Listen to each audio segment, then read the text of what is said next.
क्या जो प्रधानमंत्री जी ने बोला वो क्या लगा आपको? बहुत सही बोला। बहुत सही काम हमारे बिहार वासियों के लिए बहुत सारी उपलब्धियाँ दी हैं, जो कि हमारी महिलाओं के लिए भी उसमें कुछ खासी हैं।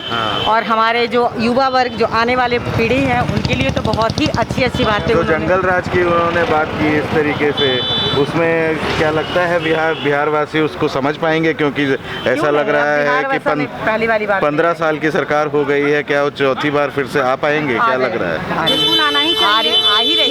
इतना उपलब्धि दिए हैं हमारे लिए, सब कुछ दिए हैं। सरकारी बन रही है, हमारे नीतीश जी उज्ज्वला गैस का मुख्यमंत्री बनने जा रहे हैं। मतलब आपको लग रहा है कि जैसे अभी प्रधानमंत्री की रैलियों में 5 लाख 6 लाख लोग होते हैं, लेकिन अभी जो कोरोना काल की वजह से काफी कम लोग हो रहे हैं उनको, तो थोड़ी सी भय तो अभी है ही अंदर में लोगों के मन में।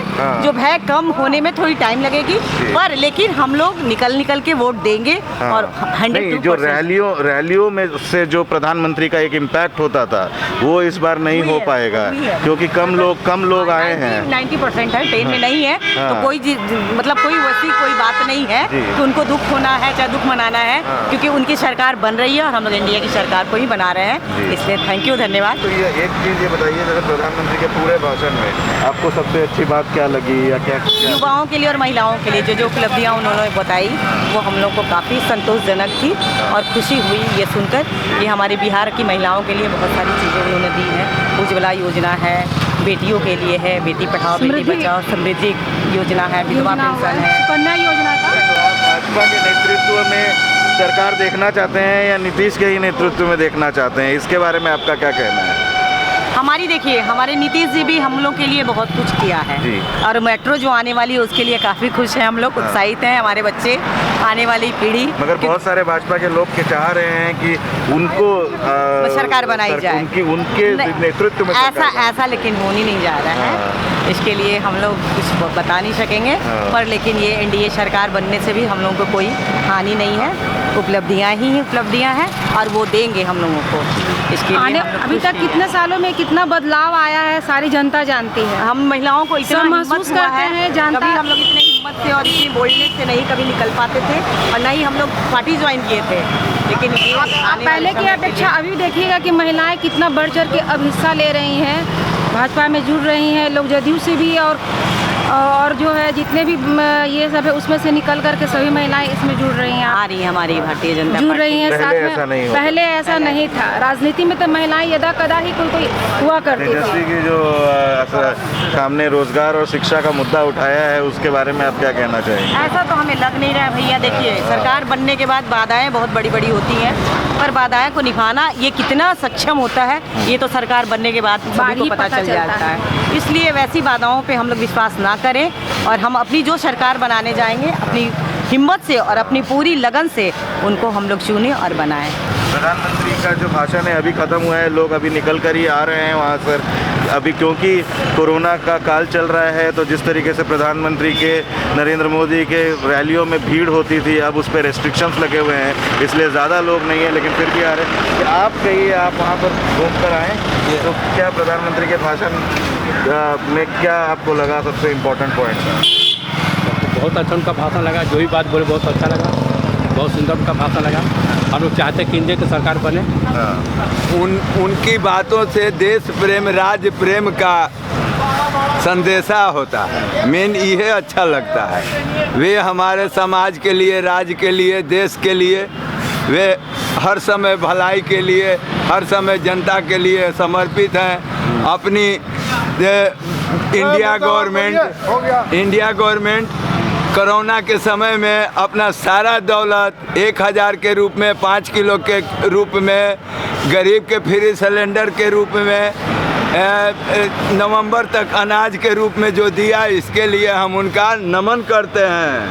हाँ। ये आप बताइए, जैसे कि भाजपा और यहाँ जदयू साथ में लड़ती है, कई सारे भाजपा के लोगों से हम बात कर रहे थे, वो कह रहे थे वो चाहेंगे कि भाजपा सरकार का नेतृत्व करे और नीतीश पीछे रहे। नहीं, क्या कहना है? भाजपा जिसको साथ लेता है जीवन में कभी नहीं धोखा देता है।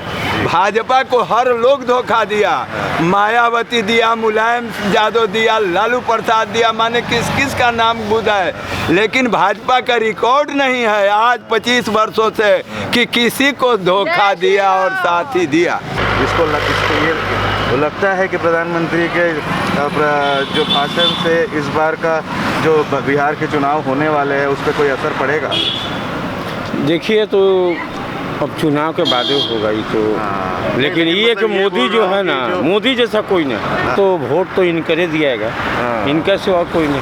बहुत सारे क्या है कि इनका जैसा वोटे के बाद नहीं, कोई भी काम इनका जैसा कोई किया नहीं। मगर जदयू को वोट देंगे कि नहीं? भाजपा को देंगे समझ में आ रहा है, भाजपा को तो हम देइए कर रहे हैं। जदयू को वोट देंगे या नहीं, उसका तो नाराज चल रहे हैं लोग, ऐसा लग रहा है। नाराज तो उसका कोई वोट देने का कोई चांस नहीं। उसका आएगा ना तो बिहार का समझिए ना कि वही सब लफुआगिरी गुंडाबाजी सब होना शुरू हो जाएगा। उसका मतलब हाँ, तेजस्वी का? हाँ। उसका वही है, क्या कि वो उसका पहले था तो आदमी शाम को समय अकेले नहीं रोड पर चल पाता था। हम ही को खुद आदमी लोग बोलता था कहाँ जा रहे हो, तो फलना जगह जा रहे हैं, अरे मत जाना ना तो तुमको मार उड़ देगा, साइकिलों छीन लेगा। दूसरी तरफ जो विपक्ष लड़ रही है वो ये लड़ रही है रोजगार और शिक्षा के मुद्दे पे। उस पर भाजपा और प्रधानमंत्री या नीतीश ज़्यादा कुछ कह नहीं रहे हैं। उसे लगता है उस पर असर पड़ेगा इस चुनाव में? नहीं, ऐसा कोई, मोदी जी ने भी बोला कि हम लोग भी 19 लाख रोजगार देंगे। हम लोग काम बेसिस पर रोजगार, ऐसे केवल बोल नहीं दे कि हाँ देंगे, हम लोग पूरा उसका प्लान तैयार किए हैं, कैसे देना है कैसे नहीं देना है। इसलिए मोदी जी के पास भरोसा है कि जो करते हैं वो करते हैं। लेकिन तेजस्वी यादव के बात का भरोसा नहीं, वो तो चुनाव के लिए कह दिए कि हाँ 10 लाख देंगे। मगर आप लोग सब नीतीश के नेतृत्व में लड़ रहे हैं ये चुनाव? जी। या भाजपा चाहते हैं कि भाजपा नहीं, मुख्यमंत्री नीतीश कुमार ही बने, हम लोग यही चाहते हैं। यही चाहते हैं जी बिल्कुल। और ये जो लोजपा का एक एंगल है चिराग पासवान का, उसके बारे में क्या कहना है? वो अलग, वो तो अलग चुनाव लड़ रहे हैं। हाँ जी। नहीं तो उससे क्या किसकी क्षति ज़्यादा होगी? इससे क्षति तो मेरे ख्याल से नीतीश कुमार का ही होगा। हाँ, नीतीश कुमार का ही ज़्यादा क्षति होगा उनसे। तो इसीलिए वो तो आपके हिसाब से उनको भी एनडीए में रहना चाहिए था? जी जरूर, क्योंकि अगर वो साथ है तो उनका भी जो वोट है वो एनडीए को मिलता और बहुत ही अच्छी मार्जिन से एनडीए का प्रत्याशी जीता। लेकिन वो अलग है, ये लोकतांत्रिक है, जिसका अपना मन किया वो साथ में रह सकते हैं, चुनाव लड़ सकते हैं, नहीं लड़ सकते कोई। आप भाजपा के कार्यकर्ता हैं? जी। और भाजपा के कार्यकर्ता है तो ये चुनाव अगर आप एक लाइन में बोले कि अगर किसी आपको मत देना हो, आप जाकर किसी वोटर को कहे तो किस आधार पर वो वोट करे? विकास के आधार पर ही वोट करेगा। जंगलराज जो पहले था वो जानता है कि लालू जी का शासन कैसा था, फिर जो आ जाएगा तो फिर वही जानते हैं। आपकी उम्र उतनी नहीं लग रही है कि लालू जी का शासन देख। नहीं, मेरा उम्र अभी 26 साल है। 15 साल पहले हमने भी देखा, उसमें रोड बहुत ही ख़राब था। जैसे मेरा घर छपरा जिला में पड़ता है तो वहाँ पर बहुत ही स्थिति ख़राब था। लेकिन अब जो 15 साल में नीतीश कुमार जी ने बहुत अच्छा सड़क बनाया है, वहाँ बिजली अब 18 घंटा 20 घंटा रहता है। छपरा जिले का मैं बात कर रहा हूँ। तो मैंने भी देखा है कि बहुत पहले की स्थिति बहुत ख़राब था और अब की स्थिति बहुत ही अच्छा है। बहुत सारे पुल बने हैं छपरा जिला में, जो बाईपास बने हैं, तो बहुत ही काम किया नीतीश कुमार जी ने। शिक्षा और रोजगार के मामले में थोड़ा चूक गए? नहीं, देखिए हर किसी को तो शिक्षा, हर किसी को तो रोजगार दे नहीं सकते हैं। जैसे छपरा के अगर आप हैं तो वहाँ के जो कॉलेजेस में 5-6 साल में ग्रेजुएशन हो रहा है, इसके बारे में आपका क्या कहना है? हाँ, ये तो है कि इस बार मतलब मैं 2-3 साल पहले मतलब 5 साल में मतलब ग्रेजुएशन कंप्लीट हुआ। मुजफ्फरपुर में भी वही हाल है। हाँ, लेकिन जब मैंने जब किया था वो 3 साल में कर लिया था। लेकिन ज़्यादातर तो मैंने स्टूडेंट से बात की जब मुजफ्फरपुर में, तो वो यही कह रहे थे कि बैच के बाद जो इन्होंने था वो उनका 5 साल में हुआ है कंप्लीट, लेकिन मेरा 3 साल में हुआ था। ये कभी ये सारी चीज़ें ठीक होनी चाहिए। ये जो अगर मान लेते हैं कि नीतीश जी आएंगे चौथे, तो उनका जो सबसे मेन फोकस क्या होना चाहिए आने वाले दिनों में? भ्रष्टाचार और विकास मैं समझता हूँ। उसके बाद पहला नंबर तो शिक्षा तो कमी है ही, इसमें तो कोई दो राय नहीं है कि हर कोई जानता है कि यहाँ बिहार के सरकारी स्कूल का क्या हाल है, तो सब कोई जानता है। लेकिन ये बात जरूर ये भी तय है कि नीतीश कुमार और भाजपा की सरकार ही बेहतर कर सकती है, ना कि लालटेन की सरकार। फोकस क्या होना चाहिए उनका? फोकस होना चाहिए विकास और